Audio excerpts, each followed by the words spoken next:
Podcast with your host, Jake Weaver. Engineered by Cedric Swan.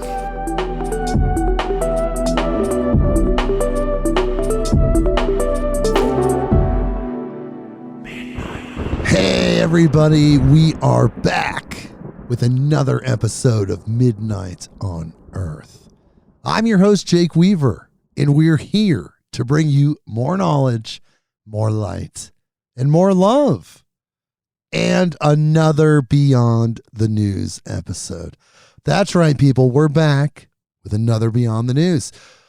If you do not know, if you are a new listener, because new listeners continue to come on every day from all around the world. If you are a new listener, every 7 episodes of this wonderful podcast, we gather, we aggregate, we find the strange, the weird, the unreal, but yet real news stories that are out there on Earth's news feed from around the web, from around the world, mainstream news sources, but maybe found in places that aren't necessarily on the front page.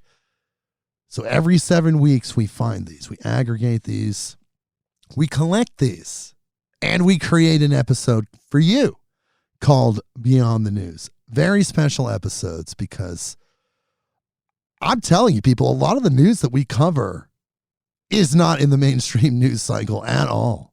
Everything's about politics right now if you're in America, but even the sub-news to politics is still not very vocal about some of the things that we're going to talk about today. There's so many things going on. It's absolutely stunning, staggering, incredible, amazing, all of those wonderful words. But before we do that, I need you to do something for me. If you have not done this already, do this for me. Follow me on Instagram at midnight_on_earth. That is the address. You can follow me there. Spotify, Apple Podcasts, Google Podcasts, wherever you go to get your podcasts, click that button that connects us so you know exactly what is going on. So you get the notifications instantly to your device when we have incredible episodes. We have guests.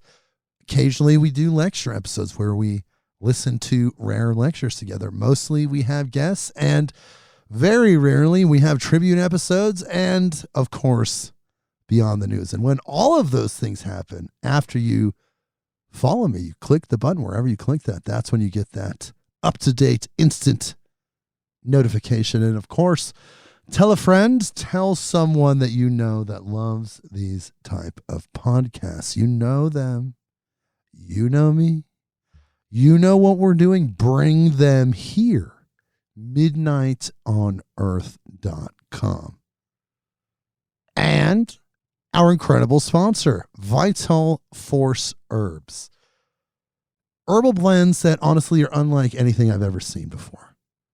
Bryn Anderson, of course, is usually here as a guest co-host. She could not make it this week, but she's here in spirit with her company as a sponsor, Vital Force Herbs.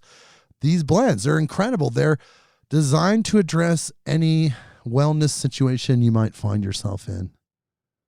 Grounded, calm, resilience, heart, deepest dreams. So many great blends really designed with intention. And on top of that, her crystal infusion process, which is proprietary, her proprietary crystal infusion process, I believe, amplifies the plant spirit, activates the various plant spirits that are found in these blends, and just gives them a microphone, kind of like me, to do that healing work. So check her out at vitalforceherbs.com. And don't forget, we have a discount code. If you're a listener here, MIDNIGHT, midnight, the word midnight. Put that in the discount code box at checkout. You get 30% off, free shipping on any order, including just one bottle. So check her out. Check out vitalforceherbs.com. Look what's there. Make an order. Tell me what you think, because when you support her, you support this podcast as well. So again, people, Vital Force Herbs. So thank you for that, Britt Anderson. Sorry you could not be here today, but again, you're here with us in spirit. So, whoa, beyond the news, so much going on, people, so many different things. We're going to start out in deep space. But again, if you're a new listener and you don't know about these episodes, I'm going to read these articles to you. I'm going to show you what I found, and I'm going to talk to you about my thoughts as we rip through this. It takes a little bit of time for this information to add up, to kind of build up, I should say. It takes a little bit of time for this information to build up in the sphere of human consciousness. So when it does, we're here, we percolate. I determined that about every 7 episodes is the right amount of time to create the right amount of content for a single episode. So that's the story of Beyond the News, the strange, the weird, the wild. So much. The high frequency. I'm telling you, people, you listen to this episode, you make it all the way to the end, you're going to learn a lot this week. So on that note, I guess it's a great time to begin. And again, we start in deep space. We're going to flow through these topics. There is some sort of design to it. There is some sort of intention to the flow of articles, though they do jump around at certain points. So here we go, people. First article, science.nasa.gov. Headline: NASA citizen scientists spot object moving 1 million miles per hour. Okay. And here's the article. Most familiar stars peacefully orbit the center of the Milky Way, but citizen scientists working on NASA's Backyard's World's Planet 9 project have helped discover an object moving so fast that it will escape the Milky Way's gravity and shoot into intergalactic space. This hypervelocity object is the first such object found with the mass similar to or less than that of a small star. Backyard Worlds uses images from NASA's WISE, or Wide Field Infrared Explorer mission, which mapped the sky in infrared light from 2009 to 2011. It was reactivated as NEOWISE, Near Earth Object Wide Field Infrared Survey Explorer, in 2013 and retired on August 8th, 2024. A few years ago, longtime Backwood Worlds citizen scientists Mark Kabotnik, Thomas P. Bickle, and Dan Casalden spotted a faint, fast-moving object called CWISE J124909.08 plus 362116.0. Just rolls right off the tongue. Marches across their screens in the WISE images. Follow-up observations with several ground-based telescopes helped scientists confirm the discovery and characterize the object. These citizen scientists are now co-authors on the team study about this discovery published in the astrophysical journal Letters. Quote, "I can't describe this level of excitement," said Kabotnik, a citizen scientist from Nuremberg, Germany. Quote, "When I first saw how fast it was moving, I was convinced it must have been reported already." CWISE J1249 is zooming out of the Milky Way galaxy at about 1 million miles per hour, but it also stands out for its low mass, which makes it difficult to classify as a celestial object. It could be a low-mass star, or if it doesn't steadily fuse hydrogen at its core, it would be considered a brown dwarf, putting it somewhere between a gas giant planet and a star. Ordinary brown dwarfs are not that rare. Backyard World's Planet 9 volunteers have discovered more than 4,000 of them, but none of the others are known to be on their way out of the galaxy. This new object has yet another unique property. Data obtained with the W.M. Keck Observatory in Mauna Kea, Hawaii, show that it has much less iron and other metals than other stars and brown dwarfs. This unusual composition suggests that it is quite old, likely from one of the first generations of stars in our galaxy. The discovery has been a team effort on multiple levels, a collaboration involving volunteers, professionals, and students. Kabotnik credits other citizen scientists with helping him search, including Melina Thevena, who, quote, blew my mind with her personal blog about doing searches using astronomical data query language, he said. And of course, you can become a citizen scientist by contacting the Backyard World's Planet 9 project. Anywhere around the world. So something's moving. They don't know what it is yet. It reminds me of a Muamua. But let's find out what it is. Eventually, they might tell us or they may not. Moving on to the next article, dailymail.co.uk. Headline, U.S. Congress to investigate controversial Peru alien mummies amid fears they could be linked to UFOs. Oh, remember those? The Peruvian mummies that some people said they were real, some people said they were aliens, some people are still undecided. So let's read the article. Here we go. Peru's famous alien mummies are sent for the U.S., where Congress has pledged to crack the mysterious cases once and for all. Republican Tim Burchett, known for his outspoken criticism of the U.S. government's UFO secrecy, vowed to assemble the most important people in the world to examine the bodies, which some scientists claim harbor 30% unknown DNA. Whoa! The congressman said he would initiate this new analysis at the University of Tennessee, Knoxville, in his home state. The team at Tennessee have obtained a $500,000 from the Department of Justice last year to better understand skeletal remains and relic DNA. Whoa! $500,000. Though Rep. Burchett has not called the bodies alien yet, his plan is sure to spark furor, akin to the firestorm that accompanied the Mummies' debut before Mexico's Congress last September. Legal experts also told DailyMail.com that despite Representative Burchett's best efforts, U.S. treaty agreements with Peru could delay transnational shipping of the eerie remains.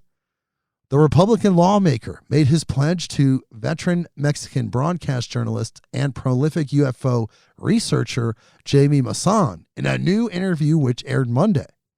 Quote, "I will gladly help you," Burchett said during his appearance on Maussan's No Humano, help you to find someone that would analyze them. I would also be interested in getting some people to analyze those bodies that are independent of the federal government, the congressman added, echoing myriad past comments in which he has accused federal officials of a UFO cover-up. Quote, "We will look for the most important people in the world," Burchett said in the Spanish-translated interview right here in Tennessee. The University of Tennessee, Knoxville, the school that the congressman referenced as a likely candidate for this work, is home to an internationally recognized center for the forensic examination of human remains called the Body Farm. Wait, what? Last December, the U.S. Department of Justice's R&D agency, the National Institute of Justice, awarded 2 grants to the farm, more formally known as UT's Forensic Anthropology Center, totaling more than $580,000. Wow.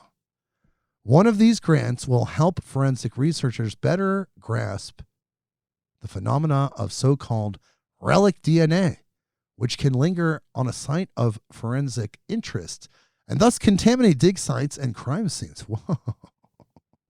A third project at the Body Farm connected to DOJ's NIJ will spend $660,000 hoping to improve the genotyping of older and long decomposed skeletal remains DNA.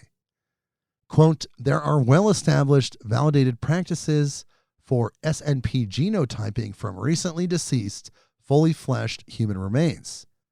Quote, as one UT assistant anthropology professor, Dr. Amy Mundorf, put it to the local NBC affiliate, this project seeks to validate these procedures to achieve similar results from skeletonized remains, she explained.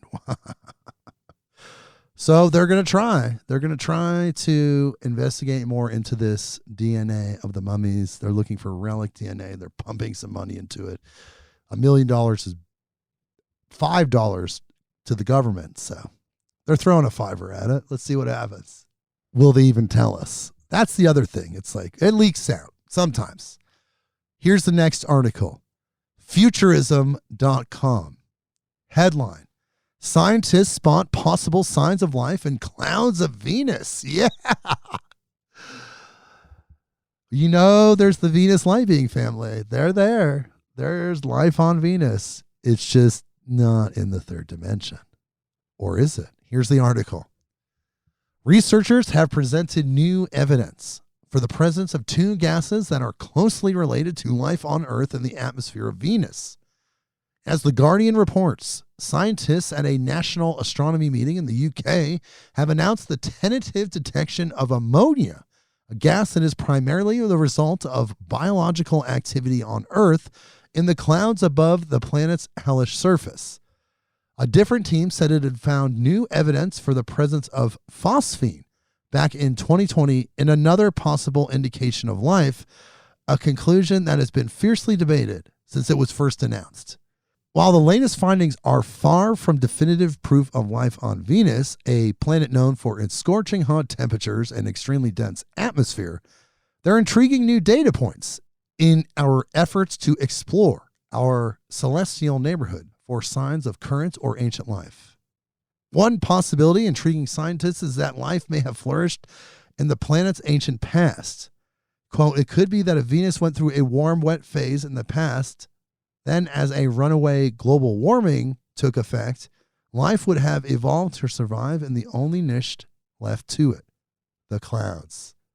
Imperial College London astrophysics reader Dave Clements told audiences at this week's meeting, as quoted by The Guardian.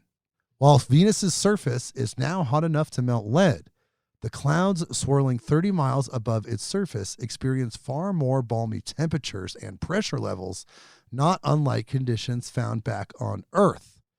While phosphine gas can technically be produced by volcanic activity, it's far more abundantly produced by bacteria in oxygen-starved environments.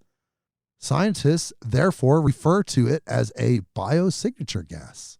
But whether the colorless and smelly gas really exists in Venus's clouds remains a subject of much debate. In September 2020, a team of researchers led by Jean Graves from Cardiff University in the UK announced they had discovered significant sources of the stuff, news that turned the scientific world on its head. However, the findings were immediately called into question by other scientists. Weeks later, researchers submitted a critique throwing cold water on Greaves and her colleagues' findings, arguing that they had found no statistical evidence for phosphine in the atmosphere of Venus. However, Greaves and her team have since attempted to back up their discovery by tracking signatures of the gas over time using the James Clerk Maxwell telescope in Hawaii. Quote, even if we have confirmed these findings, it is not evidence that we have found these magic microbes and that they are living today. So there you go. Could it be, to be, or not to be? That is the question. Let's pivot to the next one. We're still in space. We're hanging out in space for a while. I hope you don't mind. I like space. We're in space. We live in space is where we live as humans on Earth. Guess what? We're in space. It's our home. Space.com. Headline, an oasis in the desert. NASA's Curiosity rover finds pure sulfur in the Martian rocks. And here's the article. NASA's Curiosity rover has discovered an abundance of pure sulfur on Mars after it recently drove over a rock and cracked it open, stunning scientists. The six-wheeled rover has spotted sulfur on Mars before, but only in a mixture with other minerals, including magnesium and calcium. Pure sulfur, an odorless element that forms in very specific conditions that planetary scientists hadn't linked to the rover's location, appears to be infused in many rocks across the region, according to a NASA statement.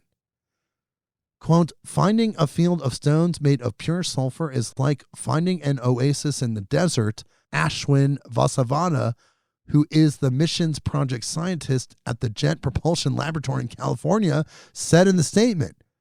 It shouldn't be there, so now we have to explain it.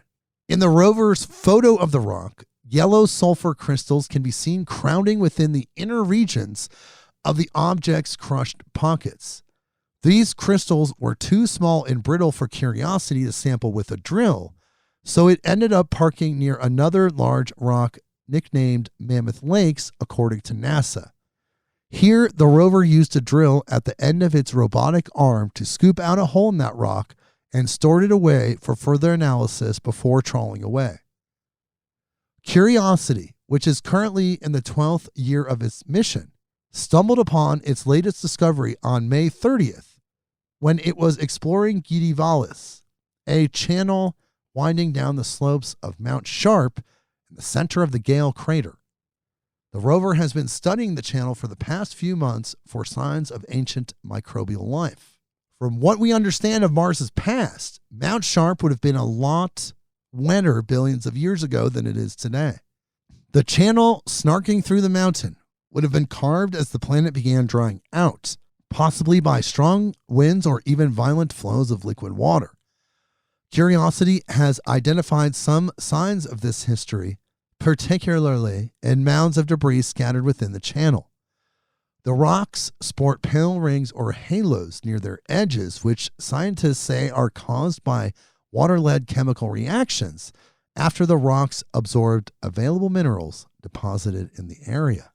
Scientists aren't sure what role Mars's history would have in forming the pure sulfur just discovered, or if the element has any connection to other sulfur-based minerals previously discovered in the region.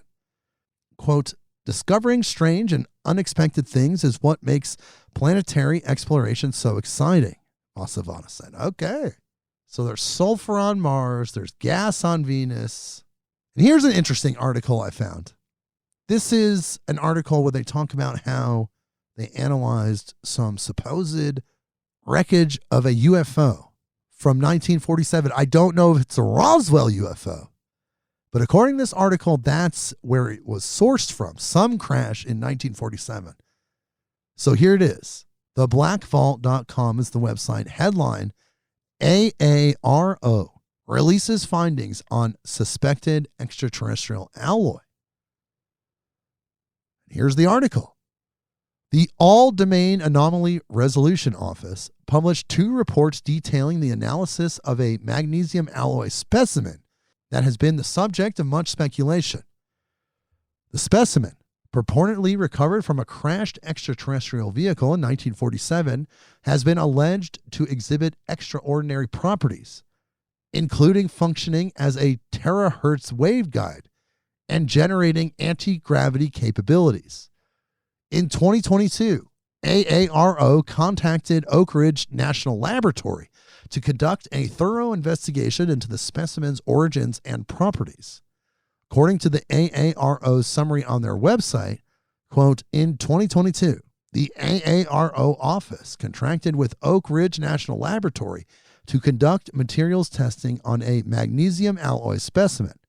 This specimen has been publicly alleged to be a component recovered from a crashed extraterrestrial vehicle in 1947 and purportedly exhibits extraordinary properties, such as functioning as a terahertz waveguide to generate anti-gravity capabilities. In April 2024, ORNL produced a summary of findings documenting the laboratory's methodology to assess this specimen's elemental and structural characteristics. ORNL's investigation involved a series of advanced tests, including isotopic ratio measurements, elemental composition analysis, and structural characterization using microscopy and spectrometry techniques. The findings, as documented in the reports, indicate that the specimen is of terrestrial origin according to ORNL. The isotopic composition of the magnesium and lead in the specimen falls within the expected values for terrestrial materials, suggesting that it is not extraterrestrial. The historical context provided by the AARO adds another layer to their analysis. The characteristics of the specimen are consistent with mid-20th century magnesium alloy research and development projects, which often included the use of zinc, lead, and bismuth additives for various purposes, including corrosion resistance. The banding and structural features observed in the specimen align with manufacturing techniques from that era, such as vapor deposition. So there you go, people. It was actually from Earth. That one specific thing that they analyzed. Was it Roswell? No. But it was something. And it turned out to be from Earth. Doesn't mean there aren't out there. Doesn't mean we have a recovered crash wreckage. It doesn't mean we haven't potentially traded, we'll just say humans for technology. I didn't do it, but I've heard it happened. Doesn't mean any of that didn't happen. It just means in this one case, it was human metal. Okay, next one. We're still in the UFO space realm. Times of India.indiatimes.com. Headline: Why UFOs target high-speed planes and nuclear warheads. And here's the article. A former senior intelligence official has come forward with startling claims regarding the recent surge in UFO sightings, attributing these mysterious objects' interest towards high-speed aircraft and nuclear weapons. As per a Daily Mail report, David Grush, who previously worked with U.S. Department of Defense's Unidentified Aerial Phenomena Task Force, suggested that UFOs are drawn to areas where advanced military technology and nuclear warheads are present. According to Grush, quote, there are quite a few things we can't explain.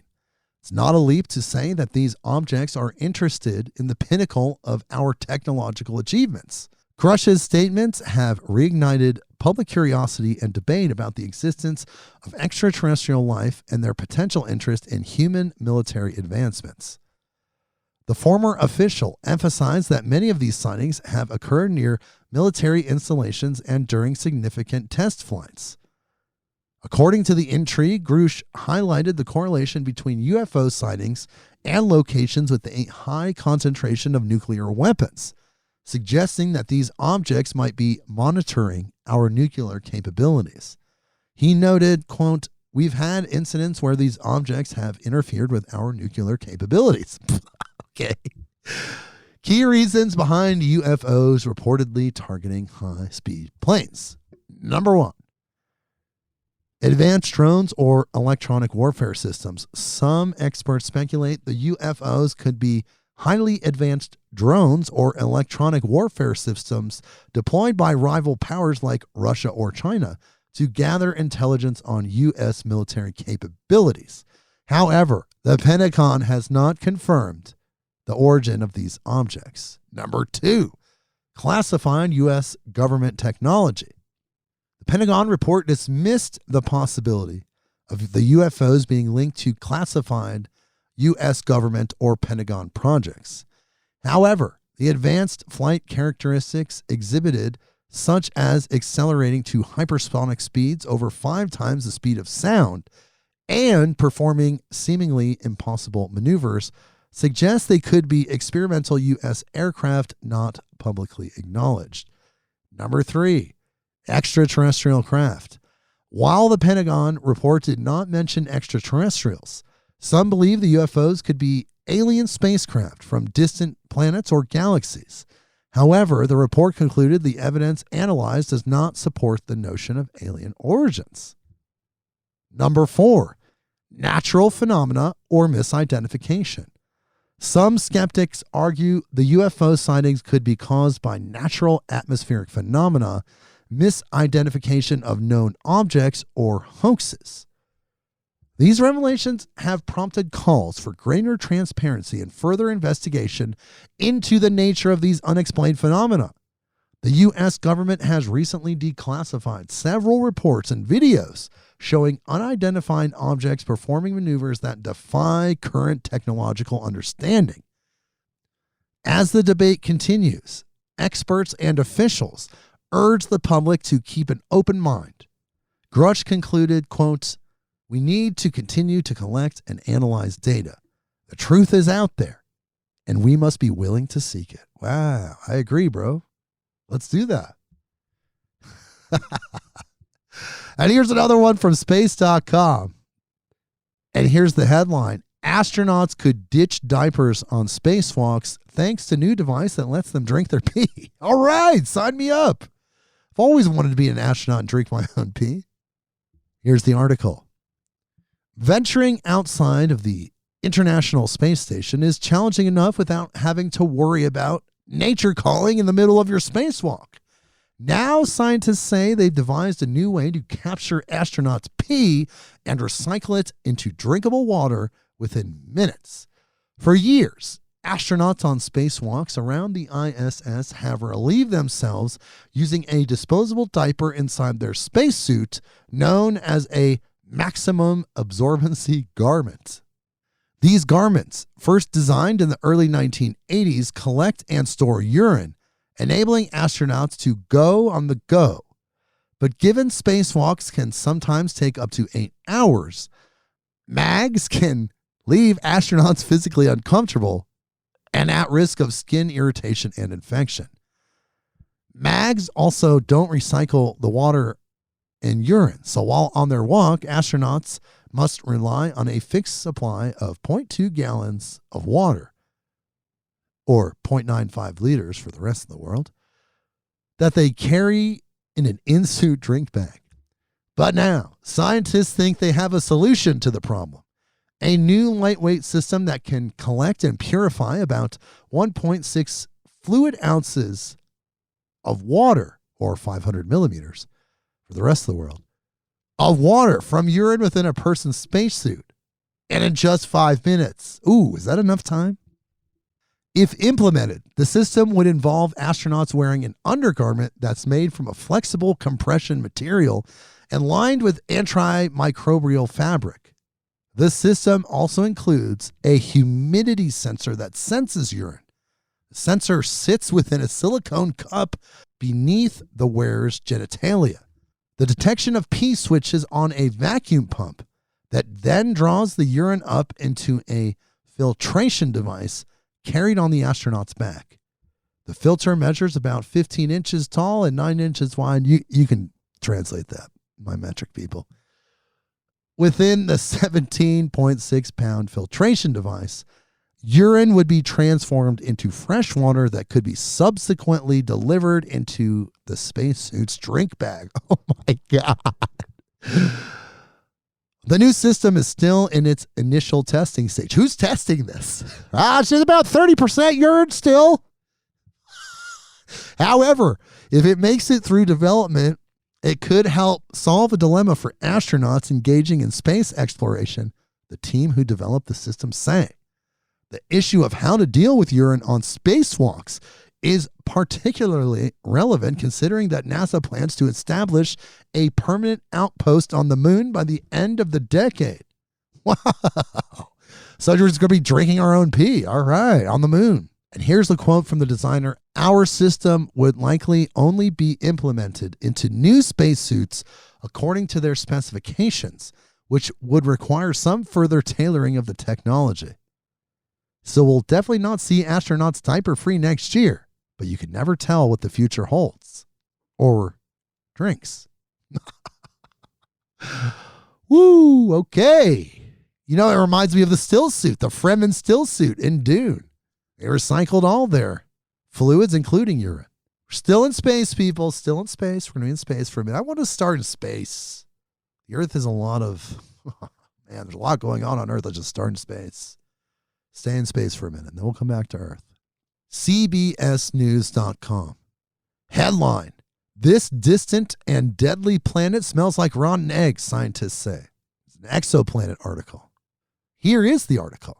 As if its deadly weather wasn't bad enough, scientists this week sent a Jupiter-sized planet 64 light years away from Earth, reeks of rotten eggs. Here's another creative name. HD 189733b is an exoplanet, which means it's located outside of our solar system. The atmosphere has clouds, quote, laced with glass, and that glass pours down as rain, according to NASA. In a study published Monday in the Journal of Nature, researchers said the atmosphere also has trace amounts of hydrogen sulfide, causing the smell. HD 189733b is what is known as a hot Jupiter planet, which are gas giants with extremely high temperatures. They closely orbit their stars, which makes them infernally hot, according to NASA. It takes just 2.2 days for HD 189733b to orbit its star, and because of its proximity to its star, it has a surface temperature of 1700 degrees Fahrenheit, scientists say. For comparison, it takes Jupiter, the one in our solar system, about 12 Earth years to orbit the sun. NASA refers to this planet as a nightmare world and a killer you never see coming. To the human eye, this far-off planet looks bright blue, but any space traveler confusing it with the friendly skies of Earth would be badly mistaken, the space agency wrote in a 2016 post. The weather of this world is deadly. Winds blow up to 5,400 miles per hour, and that howling wind blows about the dangerous glass rain, with NASA writing that getting caught in the rain on this planet is more than an inconvenience, it's death by 1,000 cuts. The James Webb Space Telescope has been used to study the deadly exoplanet, which was discovered in 2005.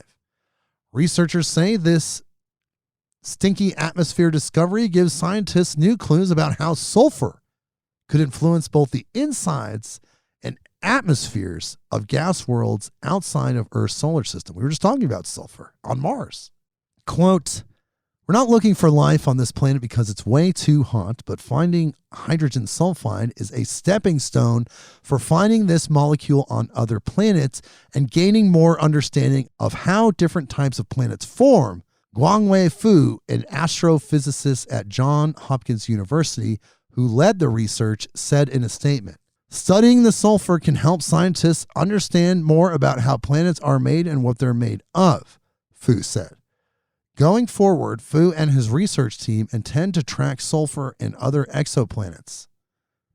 Quote, we want to know how these kinds of planets got there, and understanding their atmospheric composition will help us answer that question, Fu said. Okay, well, all right, Fu. Still in space, another exoplanet, physicsworld.com. Headline, icy exoplanet found to be potentially habitable. Not the other planet. Okay, it's a little icy though. Here's the article. And yet another creative exoplanet name. A research team headed up by the University of Montreal has discovered that the temperate exoplanet LHS 1140b may have an atmosphere, could be covered in ice, and may even have an ocean of liquid water. If confirmed, this would make it only the third known planet in its host star's habitable zone to have an atmosphere after Earth and Mars. Oh, that's kind of significant. LHS 1140b, discovered in 2017, is a highly studied exoplanet with observations obtained by several telescopes, including the Transiting Exoplanet Survey Satellite, the Hubble Space Telescope, the Spitzer Space Telescope, and the Espresso spectrograph on the ESO Very Large Telescope. Earlier this year, the Montreal-led team reanalyzed existing observations to update and refine a range of parameters, including the planet's radius and mass. The researchers found that its density is inconsistent with a purely Earth-like rocky interior, suggesting the presence of a hydrogen envelope or a water layer atop a metal-rich core. They then embarked on a further study of the nature of the exoplanet with NIRISS, which stands for Near Infrared Imager and Slitless Spectrograph Instrument, on the James Webb Space Telescope, aiming to distinguish between the mini-Neptune or Waterworld scenarios.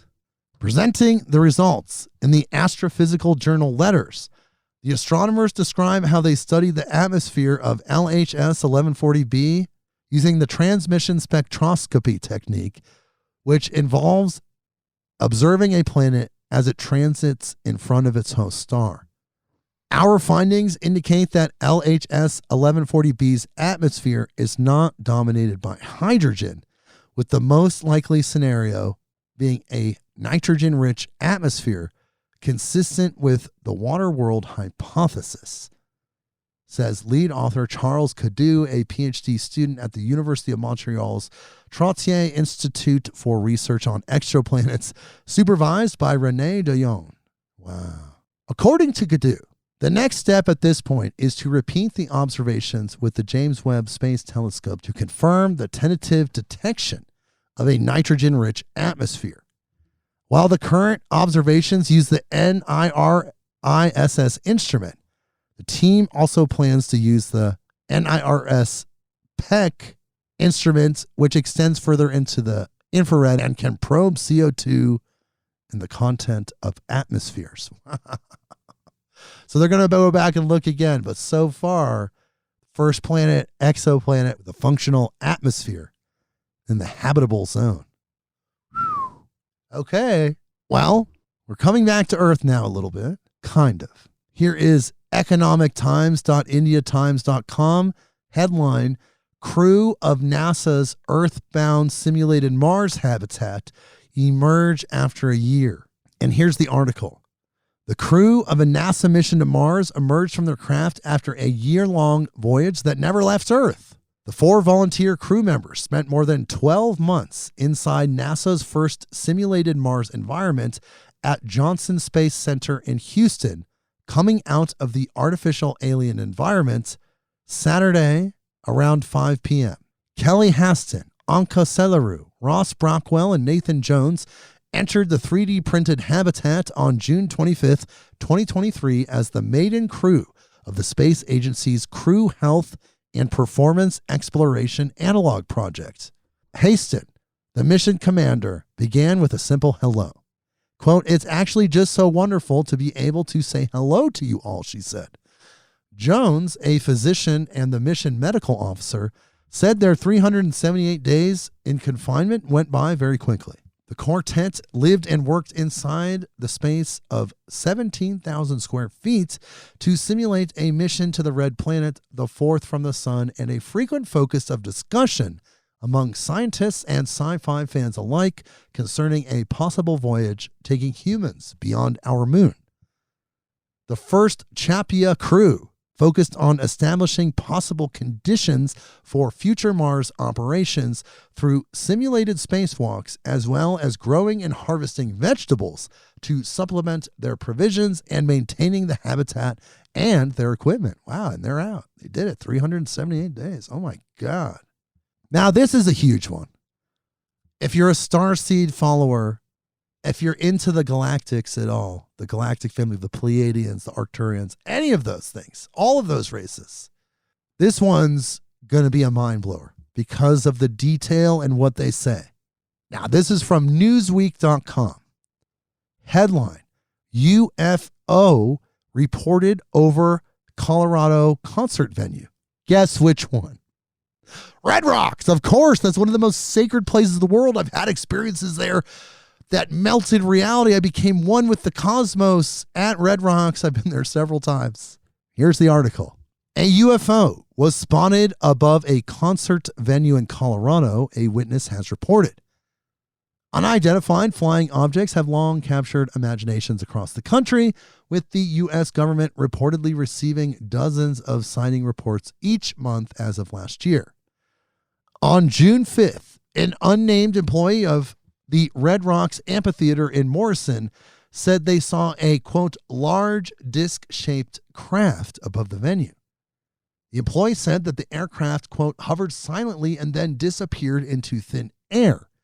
According to a report submitted to the National UFO Reporting Center, a nonprofit that documents alleged sightings of UFOs and alien contacts. Wait a second, that's not MUFON. National UFO Reporting Center? Quote, I was working at Red Rocks Amphitheater last night when one of our co-workers suddenly said to us, hey, what is that over there? It looks like a spaceship, the employee said in the report. We all turned to look in the direction he was pointing, and sure enough, there was a UFO hovering about a half a mile north of Red Rocks. Wow. A dozen of us saw it. We all kept asking each other, are you seeing this too? It was a resounding yes from everyone in the group. The employee said the sighting lasted about 30 seconds and described the UFO as having 3 levels of windows. It was a mothership, people. We know what the motherships look like. This is what channelers of so many people describe. This is what they saw. 3 levels of windows, almost like a, quote, really long 3-story office building. That's a mothership. That's a mothership. They also said that as soon as they noticed the floating craft, it tipped at an angle, began moving away, and soon became invisible. Quote, this was not a plane. It was not a satellite, a drone, or anything like that. There was no mistaking what this was. We all saw a giant disc-shaped craft hovering a few hundred feet above the ground with 3 rows of windows and lights. Then we all saw it fade into nothing as soon as it knew it was being watched. Ooh, that gives me the chills. There were a dozen other people who saw it with me. In response to questions about the alleged sighting, a spokesperson for Red Rocks told Newsweek in an emailed statement, quote, we see amazing, wondrous, and mysterious things at Red Rocks almost every night of the year. We welcome our fans from around the world and apparently other worlds and are delighted that Red Rocks has a reputation that is intergalactic. Oh my God. I love that statement. Whoever said that just knocked it out of the park. The National UFO Reporting Center has processed more than 170,000 reports since its founding in 1974. What? Are we talking about MUFON? Okay, I'm a little confused. The subject of UFO sightings has generated even more public interest than usual since 2022, when the government established the All-Domain Anomaly Resolution Office to investigate reports of unidentified anomalous phenomena. A major congressional hearing in 2023 further fueled the intrigue as one witness alleged that the government had concealed research into the sightings, which Pentagon officials denied. A Pentagon report from March said U.S. government investigations have found no evidence of ET technology and that most sightings were misidentified ordinary objects. Yeah, sure. People, that was a mothership. Red Rocks is one of the most sacred, powerful places on the planet. There's been so much energy released at that place via the psychedelic shows and other shows that happen there. Of course they're attracted to that place. Okay, one more spacey UFO-y article before we pivot back to Earth. This is from popularmechanics.com. And here's the headline. Aliens from the 4th dimension may be invading our world and we don't even know it. This is Popular Mechanics, people. Here is the article. The book, Flatland, A Romance of Many Dimensions by Edwin A. Abbott, explores the concept of physical dimensions through characters who encounter higher dimensional beings. The protagonist, A Square, lives in a 2-dimensional world called Flatland. When the 3-dimensional sphere visits him, Square realizes that a whole world exists that he could never have imagined. Eventually, his interactions with Sphere open his mind to the possibility of even higher dimensions. Still popular after 140 years, the book showcases humanity's fascination with higher dimensions, as well as our struggle to understand the concept of a universe where higher dimensional beings like aliens might exist. Let's be clear. At this point, aliens inhabiting any dimension are purely hypothetical, for you, Popular Mechanics, let alone the 4th dimension. But that fact hasn't stopped scientists and philosophers from exploring the idea of what a higher dimension would be like. And plenty of thought experiments have already extended our mathematical knowledge of higher dimensions, allowing us to conceptualize fourth dimensional creatures interacting with our three-dimensional space. Should I say been there, done that, got the t-shirt, popular mechanics, or what's going on here? That's fine. It's getting into the general consciousness. Higher dimensions are a necessary feature in mathematics as the only way to understand certain concepts. For example, string theory. So far, our best explanation for how the tiniest particles in the universe behave requires the existence of higher physical dimensions. Otherwise, the behavior of vibrating strings that theorists think make up all particles cannot work. Today's physicists accept the theoretical possibility that our universe started with as many as 11 dimensions. Over the years, experiments and mathematical modeling have provided some inkling of four-dimensional characteristics.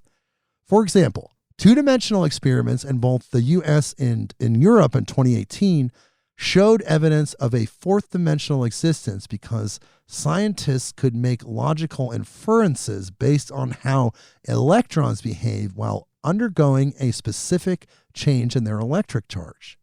First, the electrons moved in one direction through an electrically conductive material.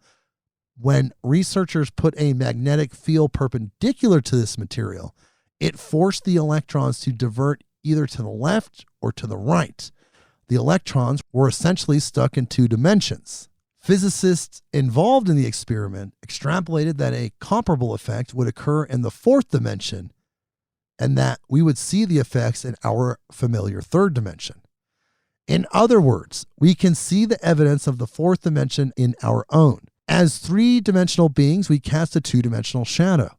That same principle could be true for fourth-dimensional beings, who could leave traces of themselves in our world. To understand how, let's start with the basic concept of how different dimensions relate to each other. Whoa, okay. Fourth dimensional beings, come on, they're out there. Fifth dimensional, sixth dimensional, probably every dimension has some type of being that can either flow through the dimensions or maybe is exclusive to those dimensions. I'm not sure. Okay, back to Earth, people, back to Earth. This is from Gizmodo.com. Headline: Computer company breaks quantum supremacy record set by Google. Yes. We always talk about the quantum records being broken almost every episode. So let's just keep the string alive. Here's the article. The quantum computing company Quantinuum recently announced a quantum computer it says outperformed a landmark Google computer's result 100-fold. The 2019 Google result used a specific test called the linear cross entropy benchmark in the attempt to demonstrate quantum supremacy, the point at which quantum computers outperform state-of-the-art ordinary computers. Quantum computers operate on quantum bits. Quantum bits, qubits for short, are like ordinary computer bits, except their values can be both 0 and 1 simultaneously.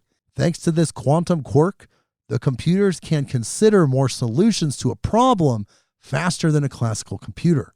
Eventually, quantum computers should be able to solve problems that classical computers could not. But quantum computers don't look like ordinary computers. That's because their qubits are often supercooled atoms set up in an array. Cooled to such a degree, the atoms enter a quantum state. The moment any one of the qubits' value is certain, the quantum state decoheres and the quantum operation falls apart. For that reason, quantum computers as they currently exist are only in dedicated research and laboratory settings. The Quantinuum computer outperformed a significant 2019 achievement by Google's Sycamore processor, which took about 200 seconds to perform a task that would take a state-of-the-art classical supercomputer about 10,000 years. 200 seconds from 10,000 years? Holy cow, people. To achieve the results, the Quantinuum team upgraded its H21 processor from a 32 qubit system to a 56 qubit system, vastly increasing its computing power. According to a Quantinuum release, its quantum computer also ran its algorithm with about 30,000 times less power than it would have taken a classical computer to run the operation. Importantly, the Quantinuum computer achieved a new record for the cross-entropy benchmark, a metric used to compare the performance of different quantum computers. The benchmark measures the power of the quantum system. The noisier the system, the worse your results are. Google's 2019 score on the cross-entropy benchmark was 0.002. H21's score was 0.35. Quantum computers are test beds for the future of information. That is the way people store and move data as well as compute new information. Last year, a different team of researchers showed how quantum computers could run computations in a way that looks a lot like time travel. Quote, "The experiment that we describe seems impossible to solve with standard physics, which obeys the normal arrow of time." David Shakur, a quantum physicist at the University of Cambridge and the study's lead author, told Gizmodo at the time. Thus, it appears as if quantum entanglement can generate instances which effectively look like time travel. The previous year, another team claimed they managed to create a quantum wormhole, a portal through which quantum information could instantaneously travel. Quantinuum has also run the news circuit. In 2022, a team using a Quantinuum computer managed to create a new phase of matter by blasting the qubits with lasers, reading out the Fibonacci sequence. What? Quantum computing sometimes reads like science fiction because it seems so odd to take advantage of the realm beyond classical physics to make complex calculations. But the systems keep getting better, and their applications are diverse. For now, it's relegated to research settings, but quantum computers are slowly creating the world of tomorrow, today. Holy cow. Okay, quantum computers. Let's go back to biblical times. This is from worldnetdaily.com. Headline: Rare 4,000-year-old artifact mentioned in Bible 25 times. Discovered in Israel's Cave of Skulls. Whoa. Here is the article. Archaeologists have discovered a rare artifact that is found throughout the Bible's Old Testament. They discovered a 3,800-year-old textile covered with scarlet worm, a dye that is mentioned 25 times in Scripture, in a cave in Israel. The red dye was created from the carcasses and eggs of an insect, which people would grind up into a powder to color garments. The textile featured woolen threads dyed red, which had been weaved through uncolored linen threads to form a lattice-like design. The Israel Antiquities Authority announced the findings on Thursday after finding the less than 2-centimeter textile hiding in the Cave of Skulls in the Judean desert. Wow. So really they found something that had the scarlet worm dye. Oh my goodness. We're just going to keep finding stuff. I mean, that's never going to stop. Let's go into the world of AI and robots for just a second. This is from NewYorkPost.com. Headline: Chinese-made humanoid robots raise alarms in Congress. Quote, stealth army on our land. Okay. And here's the article. Advanced Chinese-made robots with eerily lifelike capabilities are poised to enter the global market, and some U.S. lawmakers are already demanding that they be banned in the U.S., the Post has learned. While not yet publicized, various Chinese companies have begun producing humanoid robots that are capable of carrying boxes, moving at high speeds, or even replicating human facial expressions. One leading Chinese firm, Unitree Robotics, has developed a $90,000 robot capable of running at speeds of up to 11 miles per hour. A cheaper $16,000 version can absorb punches and kicks and twirl a baton. Many other firms have similar products under development.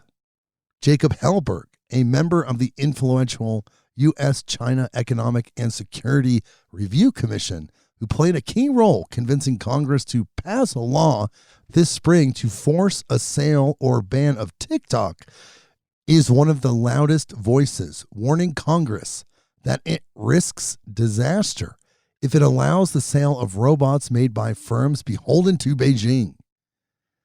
Hellberg said advancements in humanoid technology have occurred mind-bogglingly fast. Quote, I think we're 12 months away from a ChatGPT moment where the world goes from being asleep to awake on the issue, he added. As they become more advanced, the Chinese Communist Party, or state-sponsored bad actors, could use the robots, currently marketed as harmless home assistants and super efficient assembly line workers, to wreak havoc by spying, sabotaging critical infrastructure, or in the most nightmarish scenarios, even physically harming Americans, according to Hellberg. Quote, they can strangle someone in their sleep, they can punch a data center, and inflict physical harm and destruction of property. Quote, ultimately, if TikTok was a Chinese spy balloon in your pocket, Chinese drones on U.S. soil are poised to be a Chinese PLA stealth army on our land. And we can't allow that to happen. Wow. Okay. Chinese robots coming soon to a kitchen near you. News.mit.edu. This is MIT News. And here's the headline. MIT engineers design tiny batteries for powering cell-sized robots. And the subheadline is, these zinc air batteries, smaller than a grain of sand, could help minuscule robots sense and respond to their environment. Whoa, a grain of sand and there's a battery to power it. And here's the article. A tiny battery designed by MIT engineers could enable the deployment of cell-sized autonomous robots for drug delivery within the human body, as well as other applications such as locating leaks in gas pipelines. The new battery, which is 0.1 millimeters long and 0.002 millimeters thick, roughly the thickness of a human hair, can capture oxygen from air and use it to oxidize zinc, creating a current with a potential of up to 1 volt. That is enough power to power a small circuit, sensor, or actuator, the researchers showed. Quote, we think this is going to be very enabling for robotics, says Michael Strano, the Carbon P-Dubs professor of chemical engineering at MIT and the senior author of the study. Quote, we're building robotic functions onto the battery and starting to put these components together into devices. Ji Zhang, PhD, and Zhongzhang Yang, an MIT graduate student, are the lead author of the paper, which appears in Science Robotics. For several years, Strano's lab has been working on tiny robots that can sense and respond to stimuli in their environment. One of the major challenges in developing such tiny bodies is making sure that they have enough power. Other researchers have shown that they can power microscale devices using solar power, but the limitation to that approach is that the robots must have a laser or another light source pointed at them at all times. Such devices are known as marionettes because they are controlled by an external power source.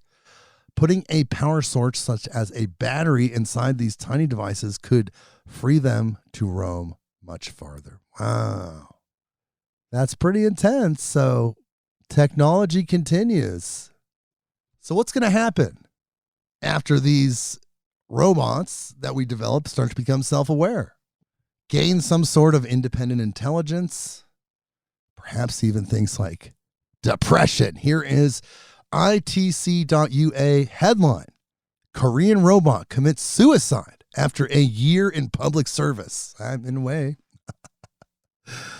Do you blame him? Here is the article. South Korea's city council says its robot administrator killed himself by jumping down a flight of stairs last week. Local media is now mourning the loss as the country's first suicidal robot.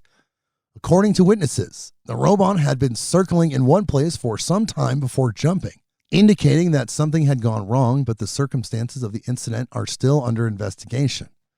The robot was one of the first such creations to be hired by the mayor's office since August 2023, and has been helping employees with daily document delivery, advertising, and providing information to local residents. The robot was created by Bear Robotics, had its own civil servant card, and worked standard hours from 9 to 5, just like a human. Unlike other similar robots, this one served several floors at once and could call an elevator to get them on its own. South Korea is one of the most robotic countries in the world, according to the International Federation of Robotics. There is one industrial robot for every 10 workers. The Gumi City Council has no plans to hire a second robot administrator, according to AFP. Okay. So did it do it by itself or did it fall? What happened there? And here's the next article, a little technological innovation. You think your internet speed's fast? Here's a glimpse of what's coming. TechTimes.com. Headline: Japanese researchers break world record with 402 terabytes per second internet speed. Oh my God. I only get a gig. That's like 4,000 times the speed, something like that. Here's the article. In an era where rapid communication and data exchange define technological progress, a team of Japanese researchers has shattered existing boundaries by setting a new world record for internet speed. This remarkable breakthrough, spearheaded by the Photonic Network Laboratory at Japan's National Institute of Information and Communications Technology, paves the way for a future where data flows seamlessly across the globe at unprecedented speeds. A team of Japanese researchers has achieved a groundbreaking world record in internet speed. Using commercially available optical fiber, the team has reached a data transmission rate of 402 terabytes per second, approximately 1.6 million times faster than the average broadband speed in the United States. Oh my God. The researchers constructed a system using all transmission bands of standard optical fibers and implemented various amplification technologies. According to NICT, this new method of accessing previously unused wavelength bands could be pivotal for future telecommunications networks. NICT highlighted that this innovative technology is anticipated to significantly enhance the communication capacity of optical infrastructure, meeting the increasing demand for future data services. As of May 2024, the average broadband speed in the U.S. was 248.27 Mbps for downloads and 34.23 Mbps for uploads, megabytes per second. The increasing demand for internet and data services has increased the need for optical transmission bandwidth. Multiband wavelength division multiplexing technology, that's a mouthful, is gaining attention in research circles to address this. This technology expands optical fiber transmission bandwidth by using new spectral windows.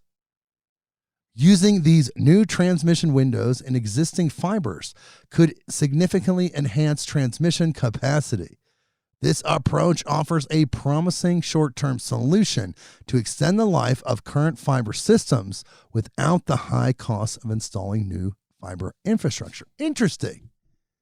This innovation could greatly expand the capacity of existing fiber systems, meeting the growing demand for faster internet and data services. This achievement highlights the importance of ongoing research to improve global connectivity efficiently and cost effectively. Wow, 402 terabytes per second. I get a gig, 1 gig. There's 1,000 gigs in a terabyte. I to get 1 gig of internet speed. It's screamingly fast. The future is going to be crazy, people. Ooh, and here's a little secretism. If you know about the Bohemian Club in Bohemian Grove, something's going on over there. sfgate.com. Headline: former cook at San Francisco's secretive Bohemian Club alleges illegal activity. Really? And here is the article. San Francisco's most secretive private club has been accused of unlawful practices in a new lawsuit reviewed by SF Gates. The Bohemian Club, which operates out of its 6-story red brick clubhouse on Taylor Street and hosts exclusive summer retreats in Sonoma County, is facing allegations of unpaid wages and not providing meal and rest breaks to its employees. Oh, well, okay, could be worse. I've heard other things.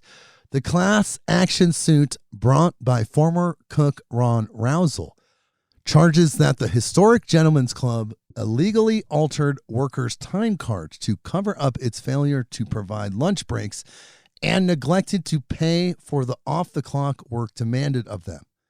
Regarding breaks, the complaint alleges that workers were sometimes pressured by supervisors to skip rest periods completely. This is not the first time the club has faced similar allegations. Last year, valets who worked at Bohemian Grove during the club's notoriously secretive summer gathering brought a suit alleging nonstop 16-hour workdays, among other unlawful activities. In that case, the Bohemian Club was ultimately dismissed as a defendant, the Press Democrat reported, though the lawsuit is moving forward against Monastery Camp, another one of the gentlemen's associations at the retreat. Oh my God. The Bohemian Club does not believe Rousel's lawsuit will be successful. Yeah, I bet. They got strings. Quote, this case has no merit. Bohemian Club spokesperson Sam Singer told SF Gate Wednesday, we expect it to be thrown out of court. In 2016, a lawsuit alleging wage theft against workers resulted in a $7 million settlement. Wow. Since a group of journalists founded the Bohemian Club in 1872, many major moments in modern American history have been tied to the club and its summer camp, the mysterious 2-week July gathering on the Russian River that involves the burning of an effigy in front of a giant owl. It was at the camp that J. Robert Oppenheimer is said to have first discussed the Manhattan Project. Richard Nixon's successful 1968 election campaign was also reportedly launched at the camp. This year's event is expected to get underway, as usual, in July. It already happened, people. Whoa. So there you go. The Bohemian Club mock human sacrifices, but they're not paying their people and they're making them work too hard. Come on, Bohemian Club. Look, you want to do all that Moloch stuff, you want to do the mock human sacrifices, the cremation of care ceremony, fine. But you got to pay your people. You can't work them like slaves, okay? Even though you guys have all this power and clout, you still have to pay people. You still have to follow labor rules. Just FYI, unless you don't. Here's the next article, MSN.com. Headline, man missing for 30 years reappears wearing the same clothes he left in and with no idea of what happened to him. Wow. And here is the article. Vasil Gorgas was 63 years old when he left his home in eastern Romania to go on a short business trip. As a cattle farmer and trader, Vasil often made such excursions and this time had bought his train ticket in advance.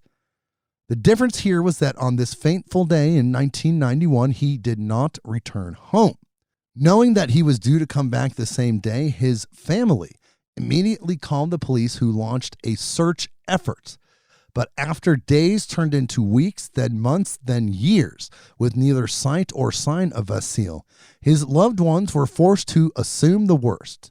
With no leads or traces to follow, they suspected foul play, but endless questions were left unanswered.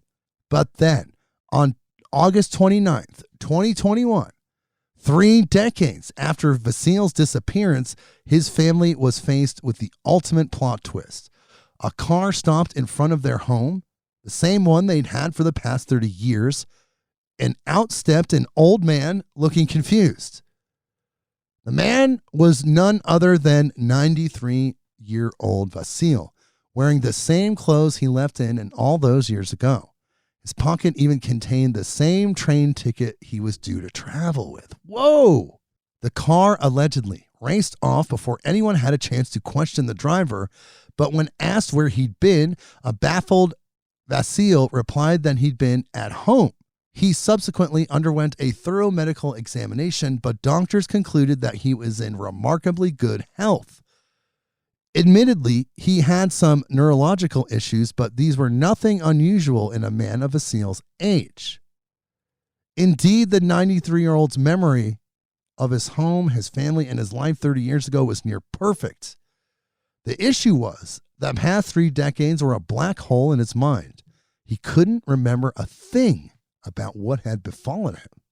This left his loved ones with arguably even more questions than before, and of course, once the story hit the headlines, numerous theories as to his whereabouts soon flooded social media.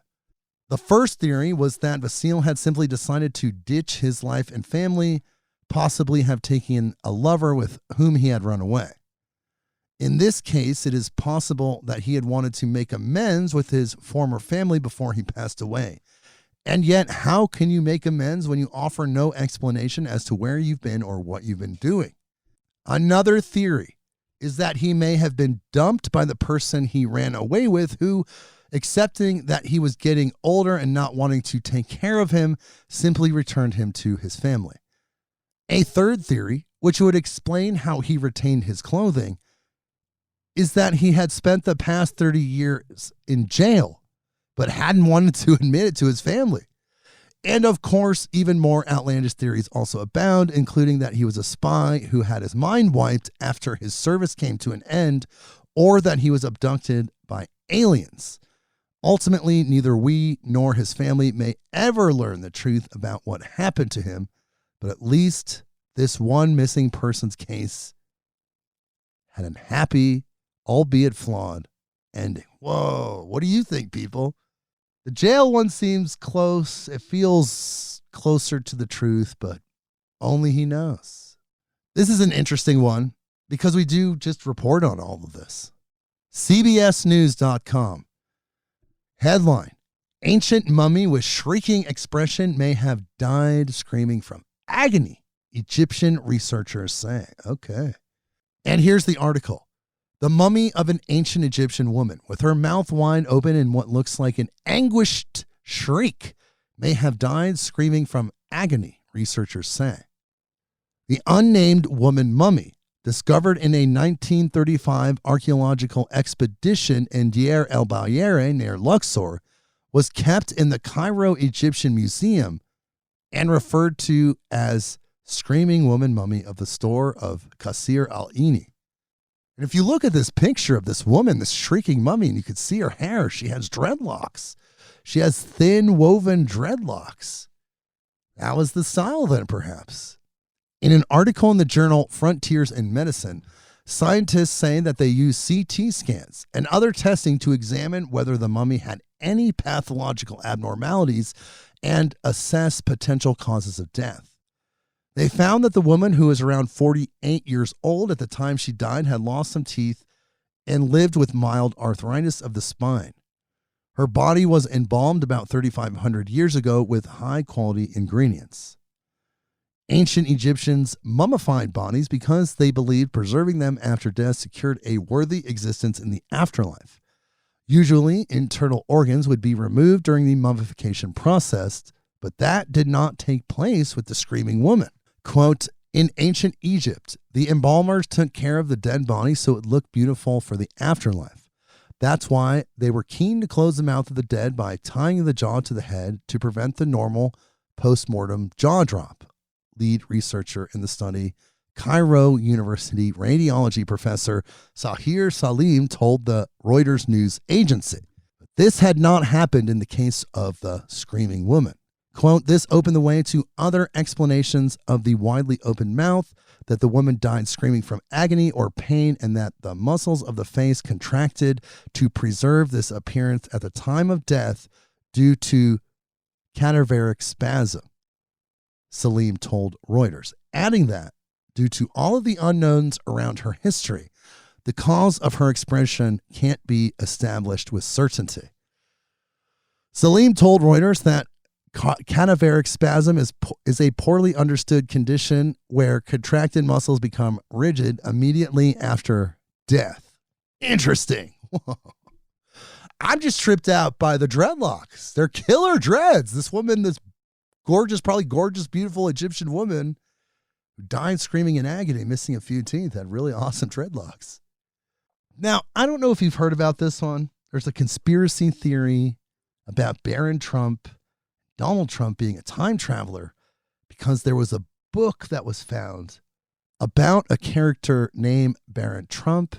There's also a book called The Last President, which features a president, I believe, named Trump, who had an advisor named Pence. There's all these synchronicities and weirdness. So, of course, there's conspiracy theories about it. Here's an article about it. This is from Newsweek.com. Quote, Baron Trump book theories resurface about Donald Trump's son. Here's the article. A 19th century book series featuring a character called Baron Trump and his guide named Don has resurfaced conspiracy theories involving former President Donald Trump and his youngest son, Baron. Time travel talk was reignited after a viral TikTok video was viewed more than 5.9 million times and discussed Ingersoll Lockwood's 1888 publication, Baron Trump's Marvelous Underground Journey, and 1896's The Last President. Lockwood's stories became a hot topic of conspiracy theorists, some of whom claim the Trump family has a time machine after the Republican entered the White House in 2016. In the video post, the user said, quote, I've thought about this every day for the past 2 years. In 1888, a man named Ingersoll Lockwood wrote a book called Baron Trump's Marvelous Underground Journey, where a 10-year-old boy named Baron Trump, who has a mentor named Don, who is a rich man who lives on Fifth Avenue in New York City, and he and Don travel to Russia to find a portal to a magical underground world. The TikTok user pointed out the book's author lived in New York City at the same time as Serbian-American scientist Nikola Tesla, who some conspiracy theorists often suggest was a time traveler. The name of the book's character, Baron, which is short for the Germanic name Wilhelm Heinrich Sebastian von Trump, is further evidence of time travel, according to some. In real life, ex-President Trump descends from German immigrants to the U.S. In the novels, Baron and Don discover a portal to a different world. It is this point that conspiracy theories have jumped on in the past. Could Lockwood have been talking about time travel? Quote, the thing about time travel is that if it's ever to exist, it already does, said one comment post. And then there's the book, The Last President. It is the last book of the series that really adds fuel to the conspiracy fire. The Last President, also known as 1900. Amid the upheaval of the Trump presidency and post-presidency, some say this book was warning us all along. In the novel, the entire east side of New York City is in a state of uproar after a candidate is unexpectedly elected despite opposition to him. In the tumultuous election of Bryan, supported by, quote, mobs of vast size that are organizing under the lead of anarchists and socialists, that sparks this. These groups, quote, threaten to plunder and despoil the houses of the rich who have wronged and oppressed them for so many years. The mob plans to march to a hotel on Fifth Avenue, the site of Trump Tower today. The president in the book even appoints a man to his cabinet named Pence, another striking coincidence given that Trump's vice president was, of course, Mike Pence. One comment read, "Too many coincidences is mathematically impossible." Others tied this time travel theory with ideas that the Simpsons TV show predicts the future. Wrong. It's called predictive programming. Quote, "Sounds like Ingersoll would use the Trump family as an inspiration for the story since they were alive at the time." Lockwood, the author, was born and raised in New York and passed away, age 77, in 1918, 18 years after the last president was published. But the coincidental nature of parallels between his books and modern-day America continues to enthrall. Yeah, really interesting. The last president and Baron Trump's marvelous underground journey. Okay. Wow. What do we have next? Let's pivot to psychedelics and other things in that world. This is from marijuanamoment.net. Headline: Leaders in Washington State's capital city pass psychedelics decriminalization resolution. Isn't that nice? Here's the article. Leaders in Washington State's capital city of Olympia voted unanimously on Tuesday to pass a resolution locally decriminalizing psilocybin and certain other psychedelic plants and fungi. It's the latest locality in the state to pass such a measure, following similar changes in Seattle, Port Townsend, and Jefferson County. The resolution, adopted by the city council, declares that the investigation, arrest, and prosecution of anyone engaging in entheogen-related activities should be among the city of Olympia's lowest law enforcement priorities. It also expresses support for full decriminalization of these activities at the state and federal level. It further states that no city funds or resources should be used for investigation, prosecution, or arrest of individuals possessing or using entheogenic plants or fungi. The two-page document does not provide an exhaustive list of every psychedelic plant and fungi covered under the change, though it points to substances including, but not limited to, psilocybin mushrooms, ayahuasca tea, mescaline, and iboga. Wow! The change officially takes effect 30 days after passage, said council member Clark Gilman, who sponsored the measure. Thanks, Clark. Quote, "The Olympia City Council was very proud to pass this resolution, making psilocybin and plant-based medicine the lowest enforcement priority and to call on state and federal governments to decriminalize," Gilman told Marijuana Moment on Wednesday. "Our decision was shaped by powerful testimonials and information that came from many community advocates, and we came to understand that it's a medicine and another way of people seeing healing and a better quality of life." The move is backed by the group Decriminalize Nature Olympia, which began advocating for the change in earnest last year. Well, they did it. Congratulations. Following Olympia's adoption of the decriminalization resolution, a representative of the statewide advocacy group Psychedelic Medicine Alliance Washington told Marijuana Moment this week that the city of Tacoma is next on the agenda. Wow. All right, Tacoma people, you're next. Okay, let's talk about technology for a second because we just have a few more stories. We're getting close to the end here. This is from TheVerge.com. Headline: Apple's next big project might be a tabletop robot / iPad. The robots are coming, people. They are coming. And I've always just wanted like a massage bot, you know what I mean? Just rub my shoulders for like 2 hours and just not feel any debilitating effects, like being tired or anything.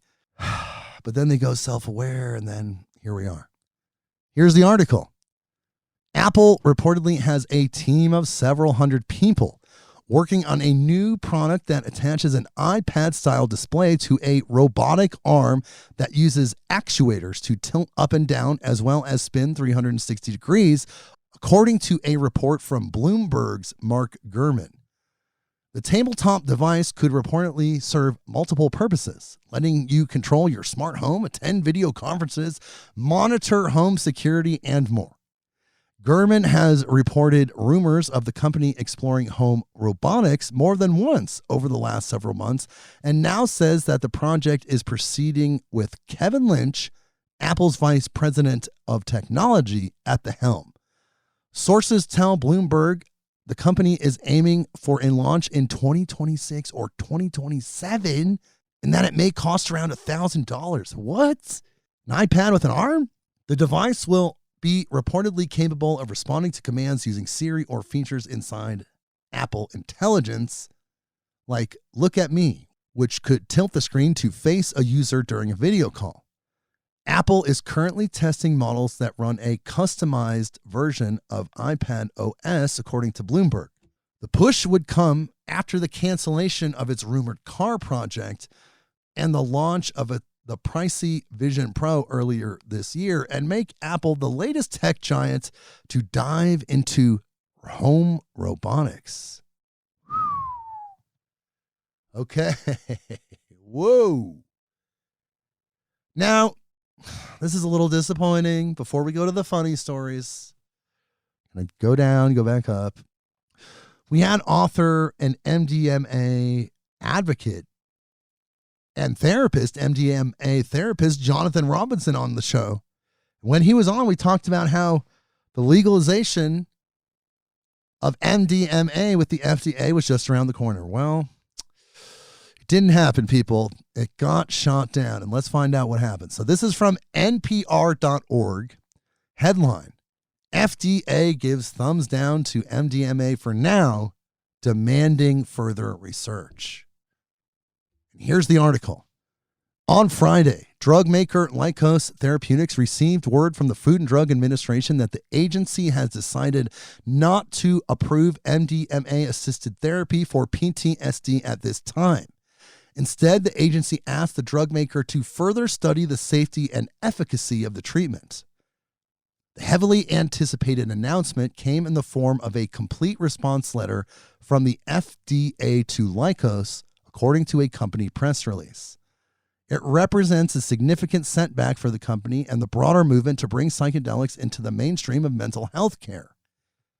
Quote, "It's a huge blow to the field," says Dr. Boris Heifetz, an anesthesiologist at Stanford University whose lab studies psychedelics. Lykos said it plans to request a meeting with the FDA to ask for reconsideration of the decision. Lykos' CEO, Amy Emerson, called the FDA's request for another phase 3 trial deeply disappointing and said conducting the study would take several years.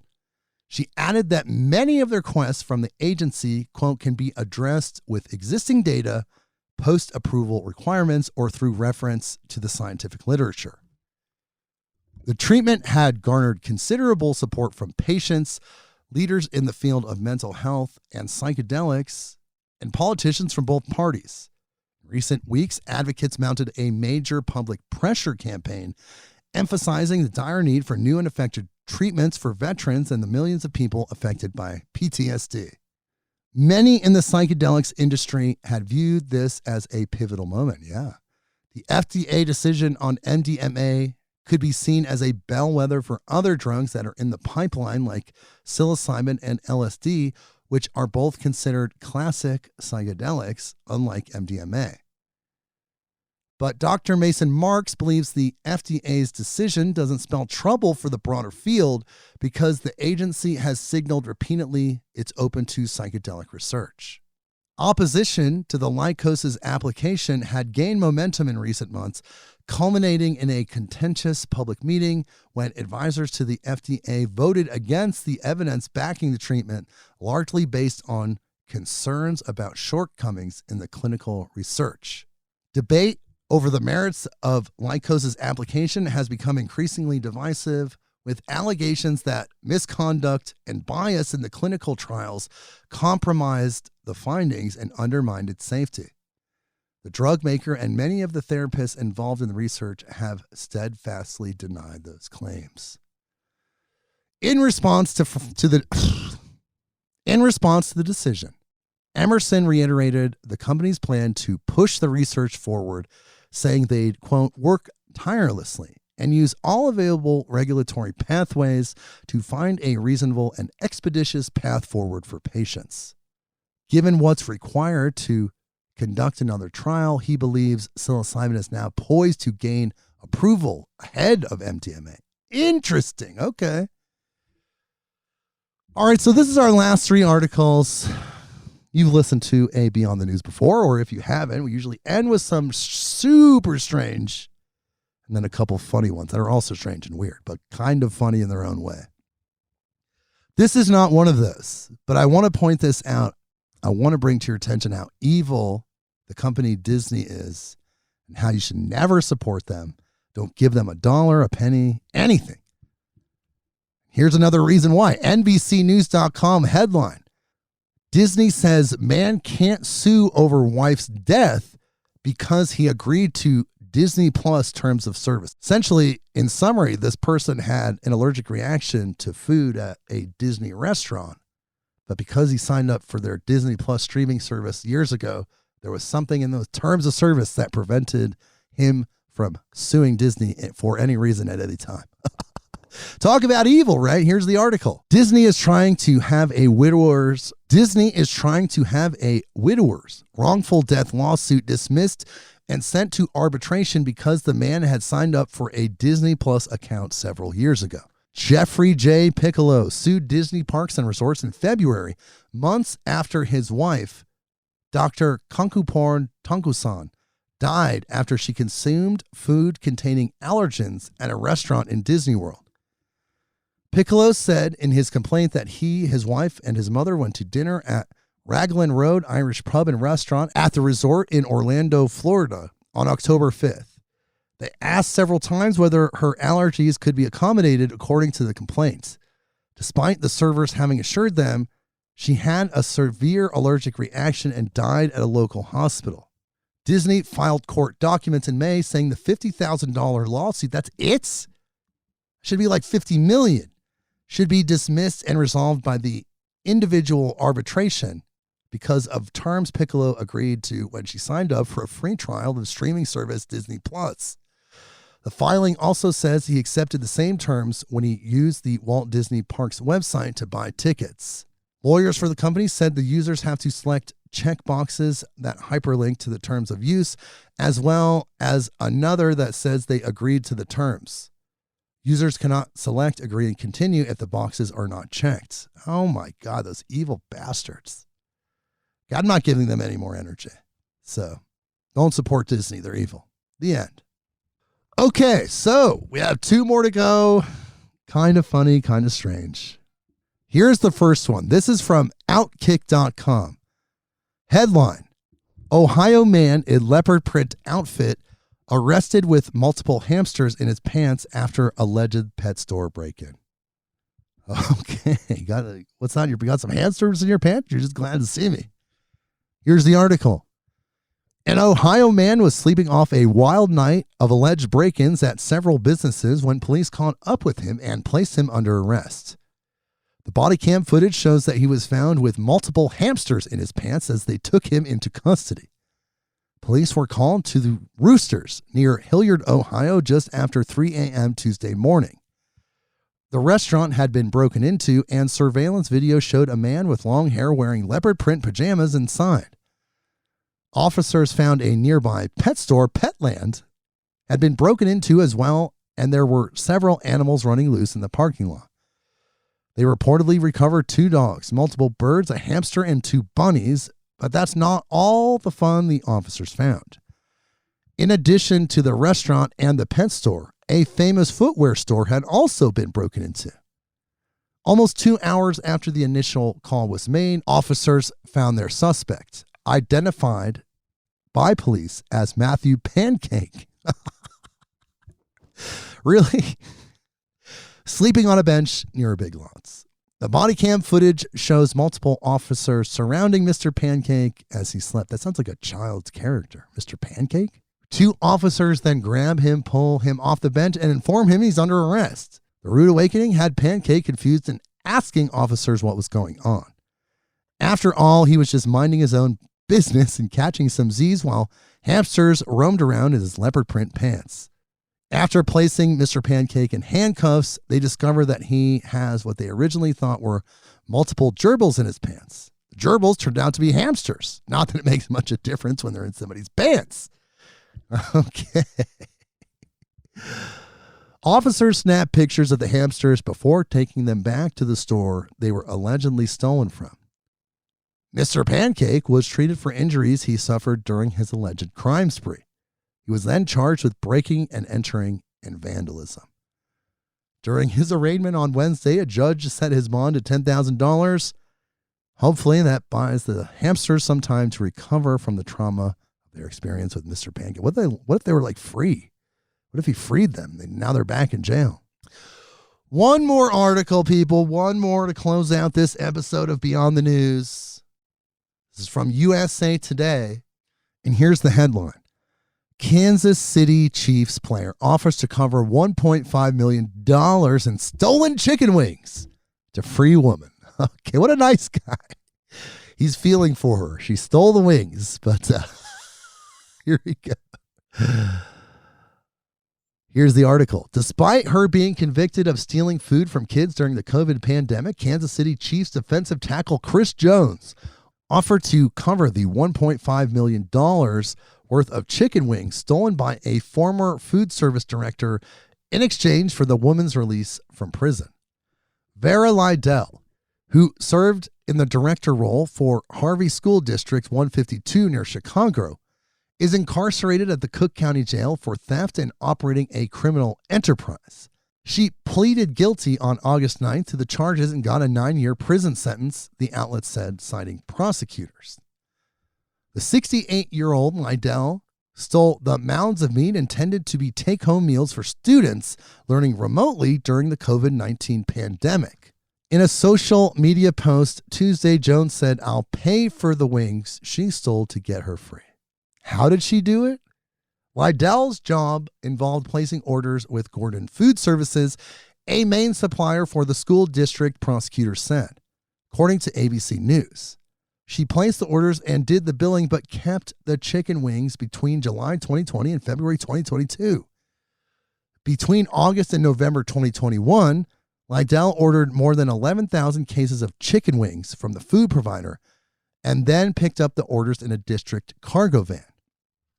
Quote, "The massive fraud began at the height of COVID during a time when students were not allowed to be physically present in school," read a proffer presented at Lydell's bond hearing.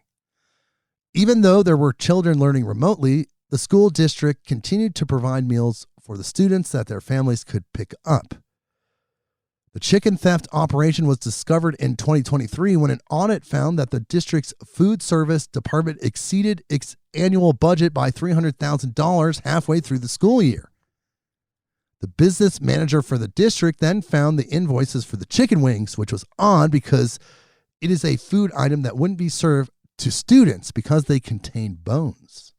USA Today contacted Gordon Food Services, and the school district has not received. She was selling the chicken wings, black market chicken wings. She was selling them under the table. People were getting deals on chicken wings, and she made a bunch of money. So, whoa. And that's how we're closing out this week's episode of Beyond the News. I hope you enjoyed it. So many strange things. We're out in space. So much going on. Strange objects moving through space. Sulfur crystals on Mars.